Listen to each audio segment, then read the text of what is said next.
On Flight 237 from Atlanta to Chicago, passengers settled into their seats during a stormy afternoon. Rain pattered against the windows as the cabin crew prepared for takeoff. Zavier Thompson, a distinguished 73-year-old man with salt and pepper hair, carefully stowed his vintage leather briefcase under the seat in front of him. He wore an impeccably tailored Navy suit despite the 6-hour delay that had exhausted most travelers. Around him, business people tapped on laptops, couples whispered to each other, and flight attendants moved through the narrow aisle with practiced efficiency. One attendant, Brooke Reynolds, kept glancing at Zavier with unmistakable annoyance as he adjusted his reading glasses and unfolded his newspaper. As the seatbelt sign switched off, Zavier pressed the call button. Brooke approached, her smile vanishing when she saw who had summoned her. "What do you need?" she asked sharply, looking past him rather than at him. "Excuse me, miss. Could I please have some water?" "My medication, you'll have to wait until beverage service," Brooke cut him off.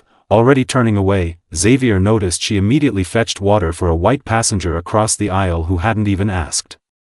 "Ma'am, I see you're serving water to others. My doctor insists I take this medication promptly."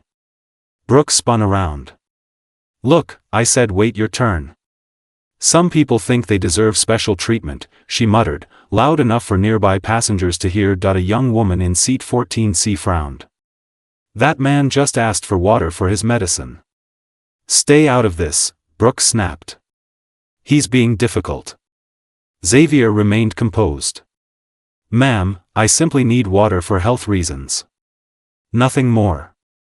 "Sure, playing the health card now?" Brooke said with a sneer. "People like you always have excuses." The cabin grew uncomfortably quiet. Several passengers exchanged concerned glances. "People like me?" Zavier asked quietly. "You know exactly what I mean," Brooke replied coldly. "Now sit back and stop causing trouble, or there will be consequences. We have protocols for disruptive passengers." "Sir, I'm going to need you to come with me," Brooke announced loudly, summoning 2 flight attendants. "This passenger is being disruptive and threatening." Zavier's eyes widened. "I haven't threatened anyone. I just asked for water." Passengers watched in shock as the 3 attendants surrounded his seat. One grabbed his arm roughly. "I can walk myself," Zavier said with dignity, but they ignored him. They pulled him from his seat, his newspaper falling to the floor. His cane clattered against the armrest as they dragged him toward the front of the plane. Zavier winced in pain but maintained his composure.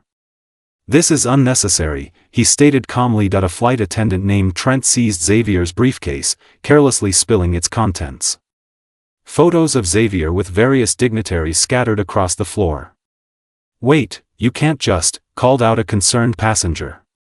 "This is airline procedure," Brooke declared firmly, as they continued pulling the elderly man down the aisle while passengers recorded the scene on their phones. As they neared the galley, a flight attendant stepped on a business card that had fallen from Zavier's briefcase. She picked it up, her face suddenly draining of color. "Brooke," she whispered urgently, "you need to see this."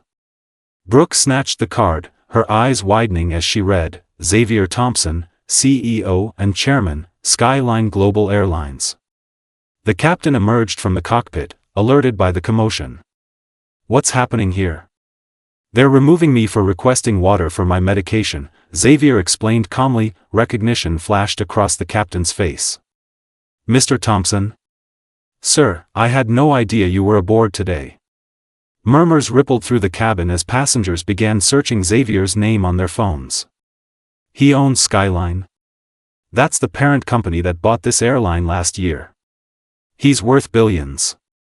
Brooke's hands trembled as she realized her mistake. She had just publicly humiliated the man who effectively signed her paychecks, the owner of the entire airline. Captain Rivera immediately ordered the attendants to release Mr. Thompson. "Sir, on behalf of the airline, I deeply apologize for this inexcusable treatment." Zavier straightened his jacket. "Thank you, Captain, but this isn't about who I am. It's about how your staff treated a passenger, any passenger." Brooke stammered, "Mr. Thompson, I had no idea." "That's precisely the problem," Zavier interrupted firmly.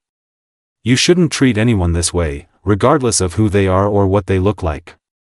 By now, passengers were standing, filming the confrontation. A woman stepped forward. "I'm Dr. Kamala Patel. I witnessed everything." This was clearly discriminatory treatment. Several others nodded in agreement. "We all saw it," said a businessman. "She refused him water for medication but served others without hesitation." Captain Rivera addressed the cabin. "We'll be returning to the gate.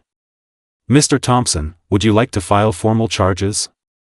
"No," Zavier replied, surprising everyone. "But I will request an emergency board meeting upon landing." He turned to Brooke, his voice steady and clear. "This incident reflects a systemic problem. You didn't know who I was, but you made assumptions based on what you saw. That's the definition of prejudice."